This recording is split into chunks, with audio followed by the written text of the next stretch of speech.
오늘 새벽 우리에게 주신 하나님의 말씀은 사무엘하 8장입니다. 제 8장.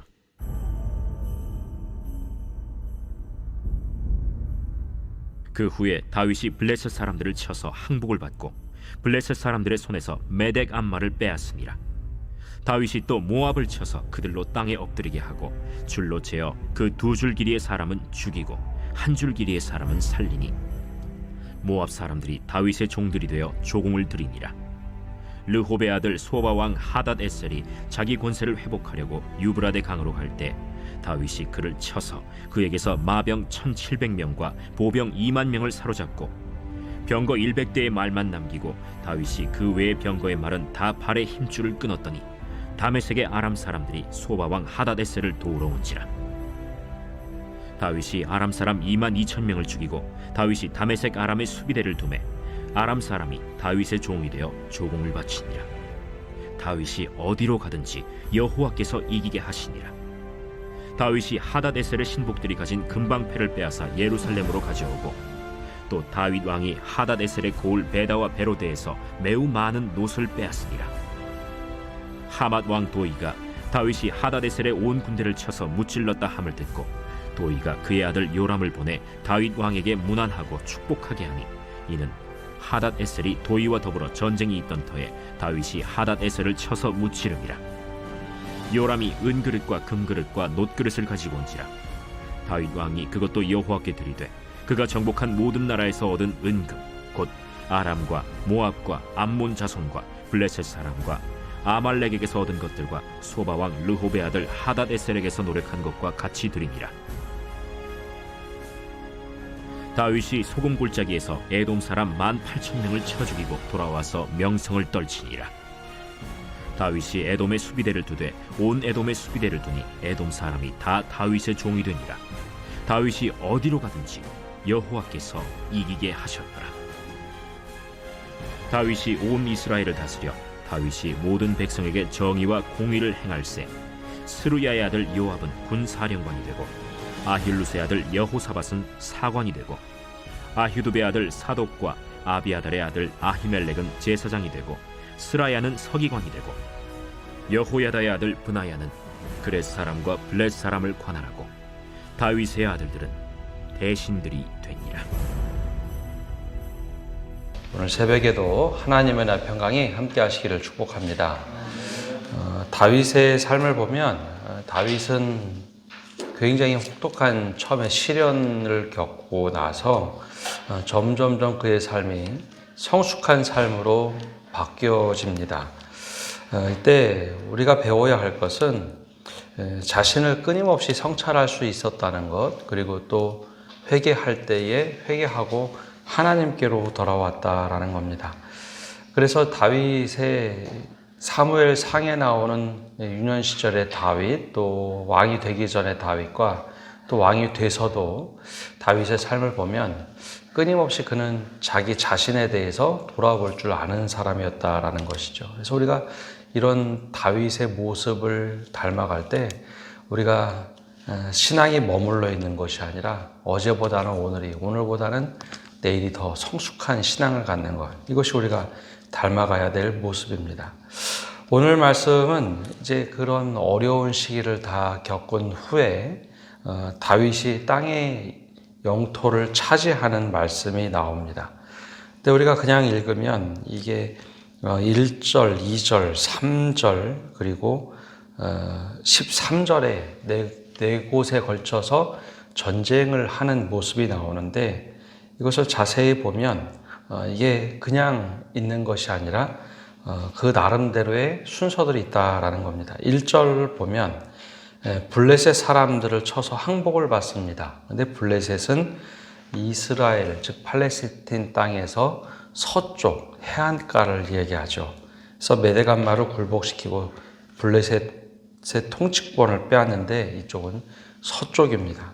2절은 모압인데 모압은 전통적으로 팔레스틴 땅의 동쪽에 위치한 나라입니다. 그래서 모압을 쳐서 또 조공을 바치게 하는데 사실 모압은 굉장히 애매한 족속이긴 합니다.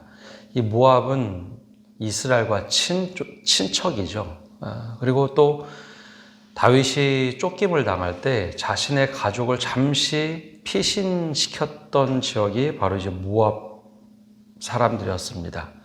자기는 도망가게 되고 자신들의 가족이 사울왕에게 죽임을 당할까 걱정이 돼서 잠깐 피신시켰던 곳인데, 사실 여기는 발람과 발락의 이야기가 함께 섞여 있는 곳이기도 합니다. 그래서 그 땅도 어찌된 이유인지 모르지만 키가 큰 사람들은 다 진멸하고 키가 작은 사람들을 살려서 결국 그들에게 조공을 받게 되죠. 3절에 나온 소바와 아람, 3절부터 12절까지 나오는데, 이 소바와 아람, 이 소바 왕 하다데셀이 살던 곳은 북쪽에 이제 유브라데 강 바로 밑에 살던 사람들입니다. 그래서 그를 물리치고 그를 도우러 온 다메섹 아람 사람들도 정복을 하죠. 그래서 보면 순서가 서쪽, 동쪽, 북쪽, 그리고 13절에 나오는 남쪽, 이 13절에 다윗이 소금 골짜기, 즉 소금 골짜기는 에돔이 거주하는 곳. 그래서 에돔 사람 18,000명을 쳐 죽이고 돌아와서 명성을 떨치니라. 이 에돔 바로 밑에가 애굽입니다. 그래서 이 서쪽, 동쪽, 북쪽, 남쪽 이 모든 지역을 하나님께서 허락하셔서 이 지역들을 쳐서 이기게 됩니다.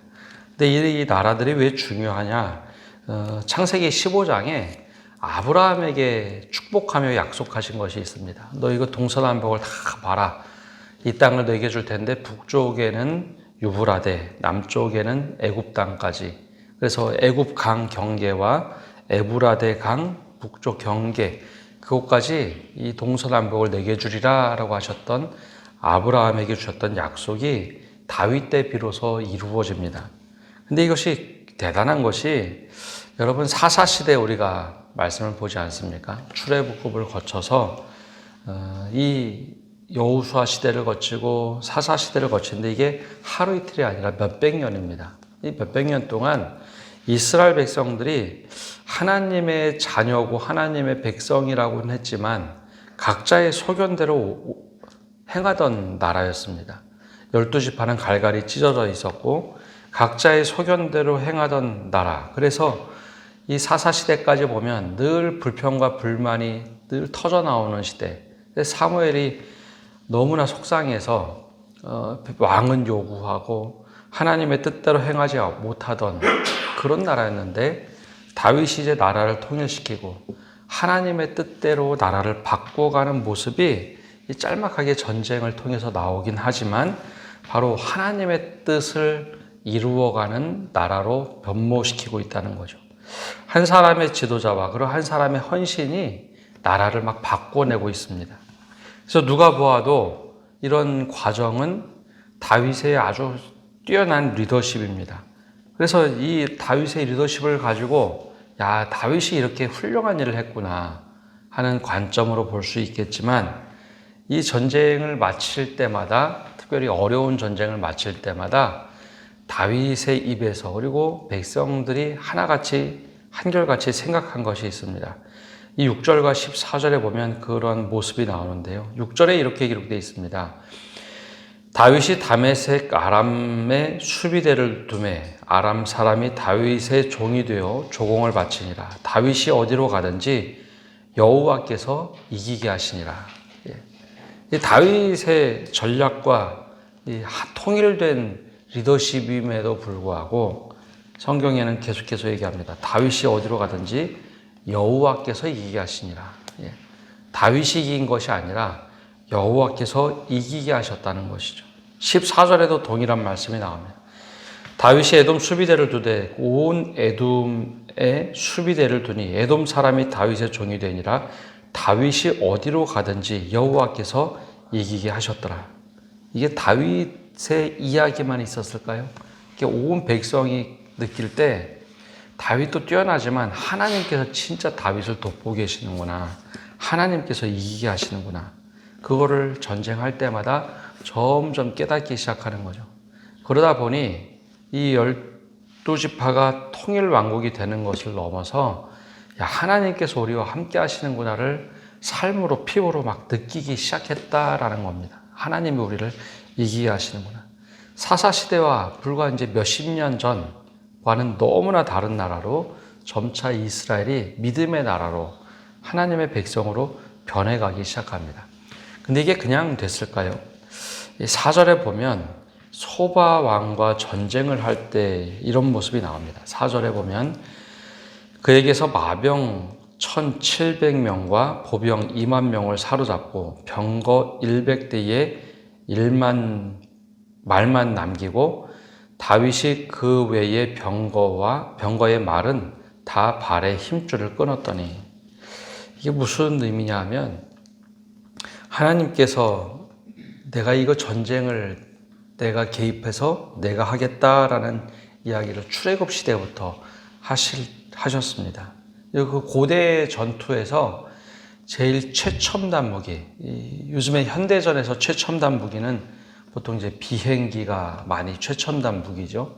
뭐 레이더 장치도 있고 요즘엔 드론이란 장비도 최첨단 장비입니다. 그래서 그 하나를 가지고 있으면 비행기 몇백 대와 싸워서 이길 만큼 강력한 무기들이 있죠. 그럼 고대 전투에서 최첨단 무기는 뭐였을까요? 이 보병은 최첨단 무기가 아닙니다. 아무리 운동을 열심히 하고 전투를 준비해도 병거 하나 나오면은요, 보통 무장한 장수 10명 목 이상을 합니다.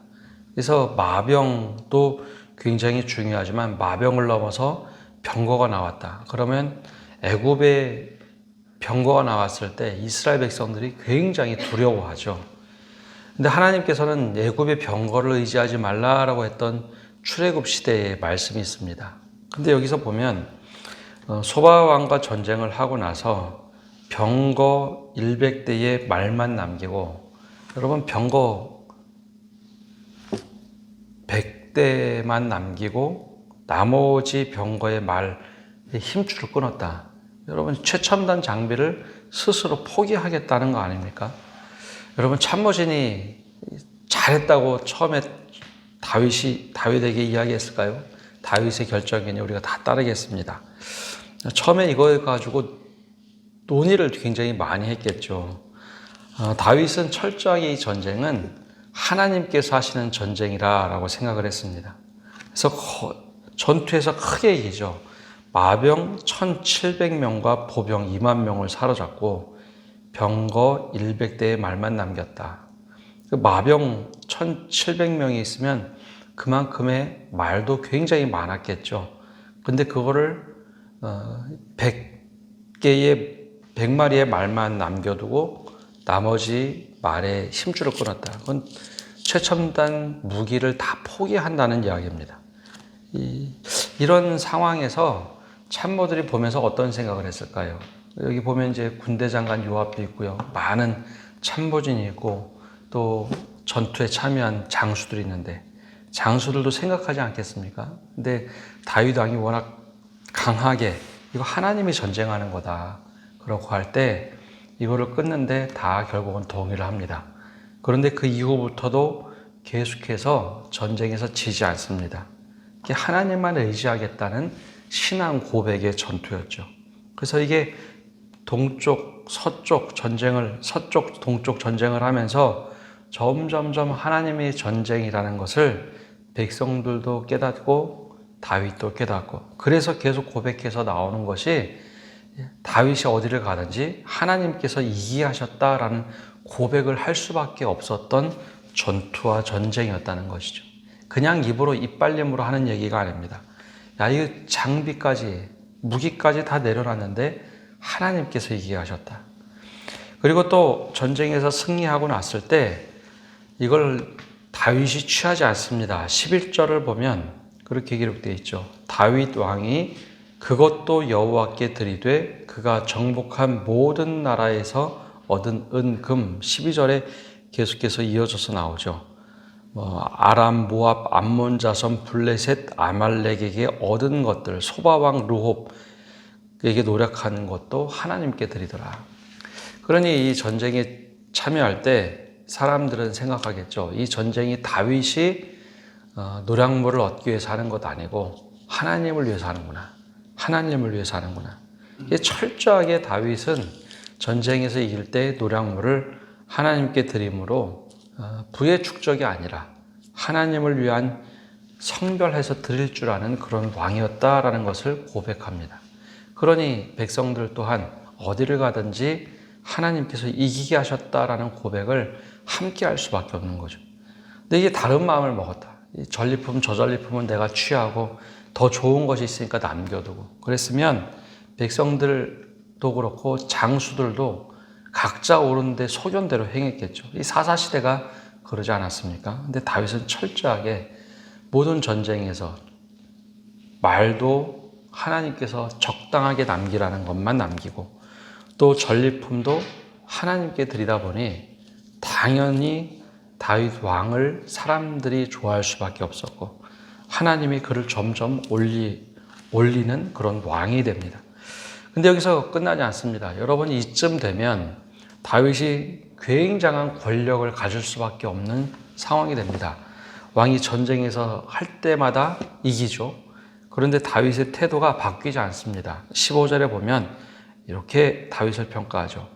다윗이 온 이스라엘을 다스려 다윗이 모든 백성에게 정의와 공의를 행할세. 이 사람이 힘을 가지면 다른 일을 합니다. 자기가 하고 싶은 대로. 근데 다윗은 하나님 앞에서 정의와 공의를 행하기 시작합니다. 이 성경에서 말하는 정의와 공의는 굉장히 중요한 가치입니다. 하나님과의 관계에 의해서 정의와 공의가 필요하고 백성들 간에서도 공의와 정의가 필요합니다. 이 공의와 정의를 두 가지 이야기하는 이유는 똑같은 거 아니야? 라고 하는데 정의는 말 그대로 영어로 justice, 이 정의라고 해서 이것은 바른 일입니다. 근데 공의는 관계의 의입니다. 관계를 깨뜨리지 않는 것, 이 질서가 유지되도록 하는 것. 그래서 영어로는 right라고 번역을 하죠. 그래서 이게 정의와 공의를 모든 백성에게 동일하게 적용한다. 이게 이 사람은 나하고 친척이니까, 이 사람은 나하고 가까우니까 그러지 않습니다. 다윗은 어떻게 하면 공의와 정의를 모든 백성에게 동일하게 행하는가. 본인 또한 하나님 앞에서 공의와 정의를 지키려고 노력을 하죠. 그리고 나서 이제 참모진이 나오는데 16절에서 18절까지 이제는 모든 진영을 잘 갖춥니다. 그래서 군사령관은 요압을, 그리고 사관은 여호사밧을, 그리고 제사장은 사독과 아히멜렉, 그리고 스라야를 서기관으로, 그리고 나머지 사람들 적재에 세워서 이제 다윗의 왕국을 점점 만들어가죠. 이 모습을 보면 다윗이 참 하나님 앞에서 신실하게 살려고 노력을 합니다. 본인이 신실하게 살려고 노력을 하니 모든 참모진도 백성들도 야, 이게 하나님께서 하시는 일이다. 그래서 왕위가 점점점 세워져 가죠.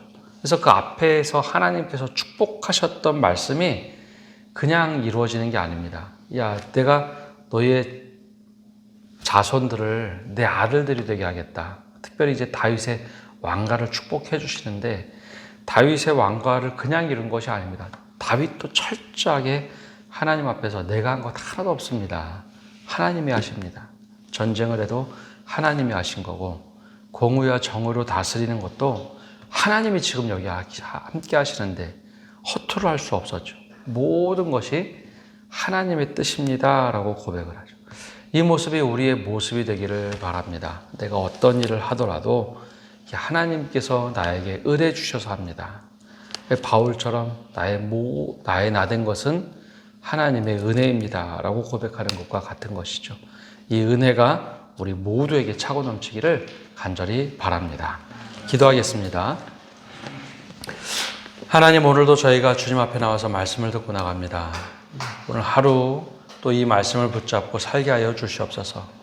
우리에게 맡겨진 일, 또 하나님께서 약속하신 일들을 감당하며 하나님이 모든 것이 하나님께서 하셨습니다.